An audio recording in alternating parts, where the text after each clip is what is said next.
Hey everybody, Jim here with another video for you. No, this is not an April Fool's Day joke. I am actually publishing a video. And today we're going to do ranking of the filmography of Edgar Wright. But before I begin, at the end of this video, if you like what you see, please consider giving me a thumbs up. Also, before I begin, I want to start this video by giving a special thanks to all of you who reached out to me in my time of need the last couple of weeks. For those of you who didn't know, my mother, who I've been taking care of for over a decade, finally passed away last Friday after an illness. And I want to thank everyone who reached out to me, whether on Instagram or in the comments section or via direct communication. And for all your prayers and well thoughts, I will always be grateful, as will my family. And so many of you did this, it would be way too many to mention. I would be doing this for nothing more than an hour, and maybe I will do that a little bit further down the road. But I do want to send a special thank out to the following people for what, like I said, the support that they gave me the last couple of weeks. And in no particular order, my two cohorts from Talking Movies with Sean, Kenny, and Jim. Sean over at Movie Assault and Kenny at Kenny's Movie Palace. Also want to thank Texas at Texas Hardcore, Dan at Mr. Dan in Horror, Larry at the Horrorcat Dad, Juno at Juno 2000, and some of my favorite people from overseas, Carlos at Eastwood for Life Fan, Andy at Forgotten World of Movies, and Ollie at Ollie Loves Films. And again, if I did not mention you, please, I cannot thank you enough for all of your support.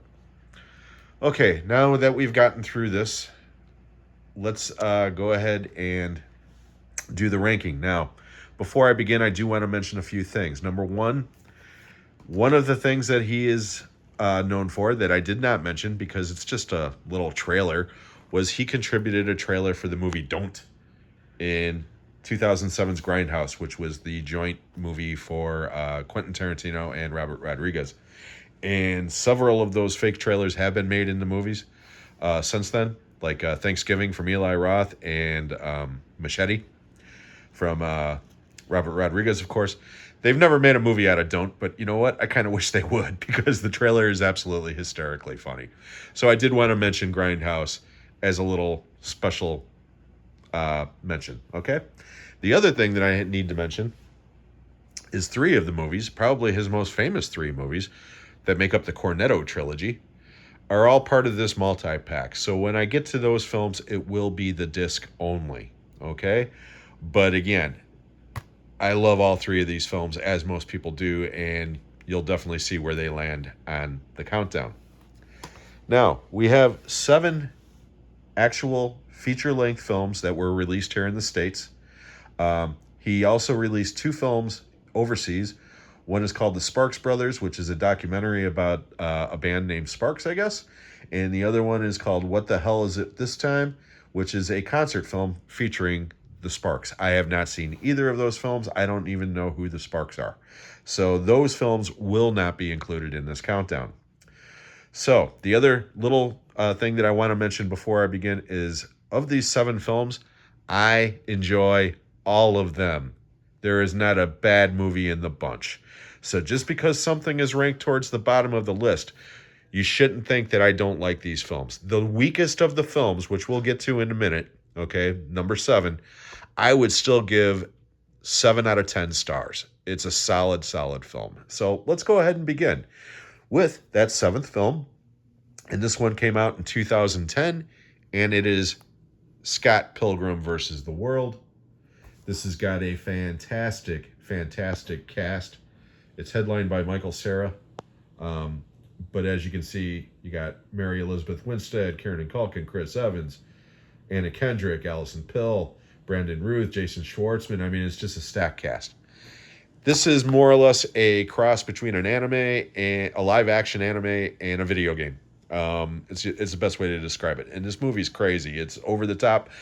I've only seen it once. If I watch it more than once, I have a feeling I will enjoy it more. Because the first time around, I got to admit, it was kind of jarring, but still very enjoyable. So, like I said earlier, even though this is ranked at the bottom, does not mean that I don't like this film. I like it quite a bit.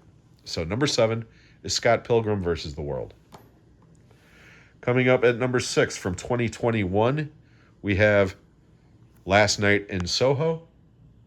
This is a horror movie, I guess. The closest thing to a horror movie that he's done, I guess, outside of Don't. And this features Thomas McKenzie, Anna Taylor-Joy.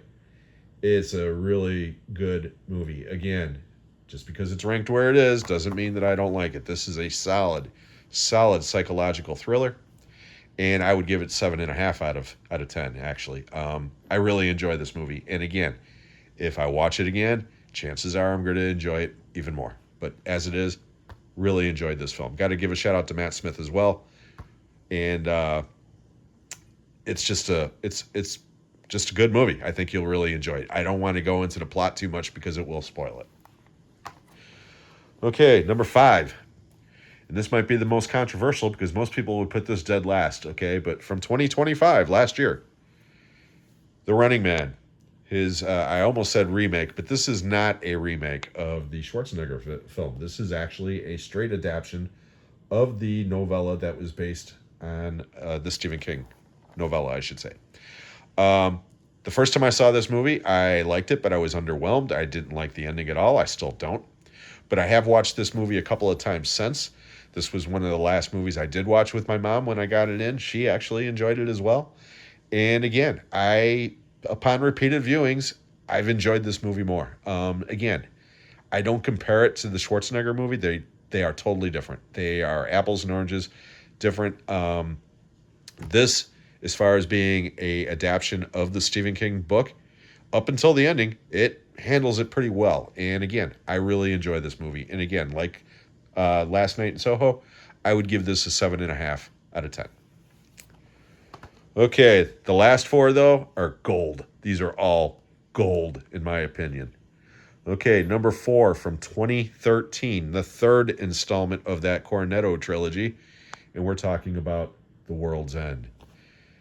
Starring Simon Pegg and Nick Frost and a bunch of other people. My brain is not working right now, as you can tell. But this movie's awesome. Shaun of the Dead was the first installment that's kind of like a spoof of horror movies. Hot Fuzz was the second movie that's kind of a spoof of action buddy comedies. This one is a spoof of end of the world, Armageddon, alien type movies. And again, all 3 movies are fucking awesome. A lot of people don't like this movie compared to the other 2. Again, all 3 of them are totally different. Outside of the 2 principal actors and the writer-director, all 3 movies are completely different. They don't have similar plots. They don't have similar characters. The only thing that connects them is the Cornetto, which is a ice cream treat in the UK. Again, absolutely adore this movie. I love the little voice cameo at the end from Bill Nye as the leader of the aliens. It's gold. I love this movie so much. This one is an 8.5 out of 10. Now, this one might surprise some people because I guarantee most people would have this number 1 on their list, and I have it at number 3. But this is the one that started it all. 2004's Shaun of the Dead.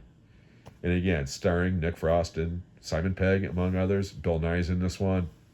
This movie is awesome. This helped re-energize the zombie genre. This came out around the same time as the remake of Dawn of the Dead and 28 Days Later, of course. And again, that kind of jump-started the whole zombie craze again. And this movie, even though it's a spoof, there are some very intense moments in this movie. Very dramatic moments in this movie.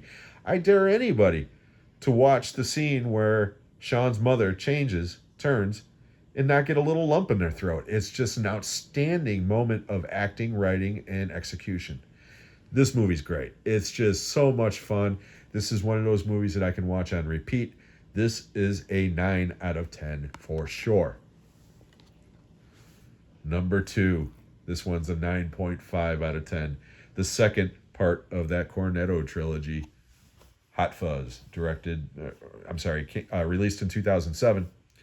And again, Nick Frost, Simon Pegg, but this time you've also got a wonderful, wonderful stable of veteran character actors like Timothy Dalton and my brain is not working, guys. Again, I'm sorry, I'm not at the top of my game, but anybody who's seen Hot Fuzz, you know what I'm talking about. It's just filled with great character actors, and it's just a hilarious, hilarious movie. It's also got one of my favorite moments in any movie when they're watching Point Break together and they show Keanu Reeves firing the gun up in the air, yelling "ah" or whatever, and then later on the payoff with Nick Frost and his father. It's brilliant. It's just so good. Hot Fuzz, like I said, this was number one on the list for a long time until we came to Baby Driver from 2017. This is a 10 out of 10, in my opinion. This is Edgar Wright's, technically his best movie, on a technical level. I think it's just a masterpiece on every level. This is a musical without singing and dancing. And it's exciting. It's funny. It's got some great music in it. And like I said, as far as being a musical, all the chase scenes and everything is choreographed to music, and it's brilliant. Three songs in particular from my childhood that have always been favorites of mine are featured brilliantly in this movie. Brighton Rock from Queen, Hocus Pocus from Focus, and Radar Love from Golden Earring. I love all three of those songs, and I love how Edgar Wright uses those songs in this film, especially Hocus Pocus. That scene is brilliant, how it's done with shooting, running, jumping through stuff, going through the mall, doing this, and the whole time it's choreographed perfectly to the music, and it's just wonderful. I love this film. I've seen this movie at least a dozen times, and I can easily watch it another 20 to go and never get bored with it. It's just a great movie. It's got a great cast, and like I said, the music and the choreography is second to none. So, my number one film from Edgar Wright is Baby Driver. So to recap, number one is Baby Driver. Number two is Hot Fuzz. Number three is Shaun of the Dead. Number four is The World's End. Number five is The Running Man. Number six is Last Night in Soho.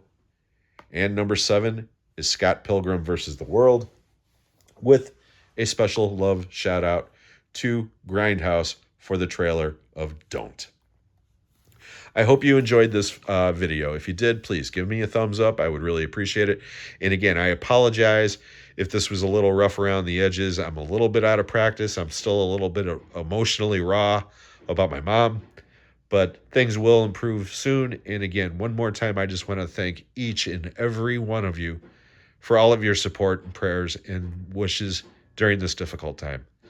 I cannot convey how much it means to me. So thank you once again. And until the next time, guys, we'll catch you on the next one.